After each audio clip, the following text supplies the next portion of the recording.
pouvez nous dire ce qui se passe ici ce soir en ce lieu?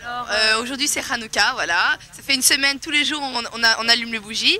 Et là c'est le dernier jour et on va allumer les bougies en plein Paris, ça fait plaisir. Vous pouvez nous expliquer qu'est-ce que c'est Hanouka? Vas-y explique Sarah. Moi, je peux Parle un expliquer. petit peu. Vas-y, Max. Alors Hanouka, c'est historiquement c'est la libération du peuple juif.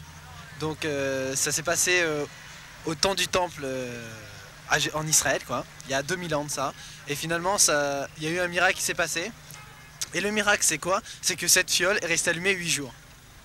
Parce que on avait une tradition qu'il fallait que tous les jours, le candélabre, vous allez voir ce que c'est un candélabre, on va le mettre derrière vous.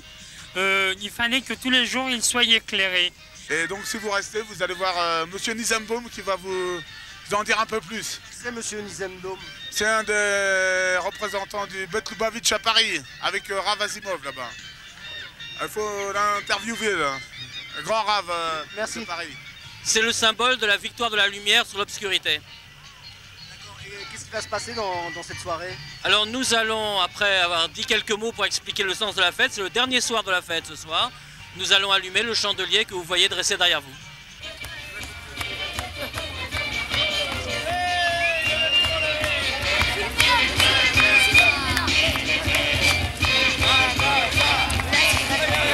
Mais mes souhaits, c'est que les vœux du gouvernement actuel d'Israël soient réalisés dans les meilleures conditions possibles.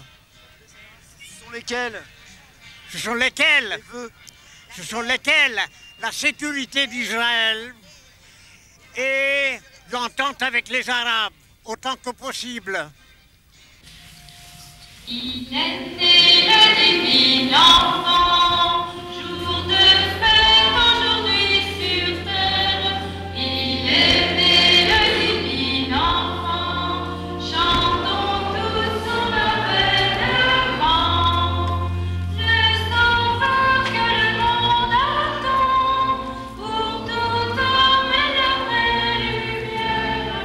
Le sauveur que le monde attend, éclater.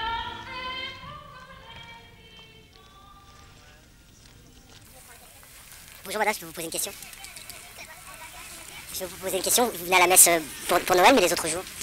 Vous arrivez aussi? Oui, bien sûr, ça m'arrive. Pas aussi souvent que j'aurais voulu, mais notre vie elle est tellement agitée, on a tellement de choses à faire. Ça, c'est toujours l'excuse de tout le temps. Si on ferait un effort, on pourrait. Ouais, faut essayer de venir tous les dimanches. Oui, c'est ça. Pour Noël. Vous aussi. Il m'arrive quelquefois de venir faire une prière pour les miens, pour ceux que j'ai aimés qui ne sont plus là.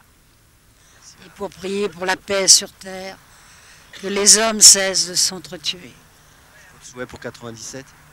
Que la paix règne sur le monde, monsieur. Merci beaucoup. Qu'on cesse de penser à l'argent, qu'on détruise le veau d'or. Merci. Je voulais vous demander vos souhaits, monsieur, pour l'année à venir. On ne connaît pas, on n'est pas de la région. Est-ce que vous avez un souhait pour l'année à venir? Ah bah écoutez, je souhaite que cette famille que nous accueillons depuis 3 ans et demi là, retrouve un logement et puis une situation régulière.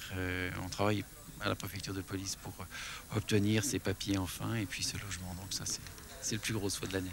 Merci monsieur le curé. Joyeux Noël. Au revoir.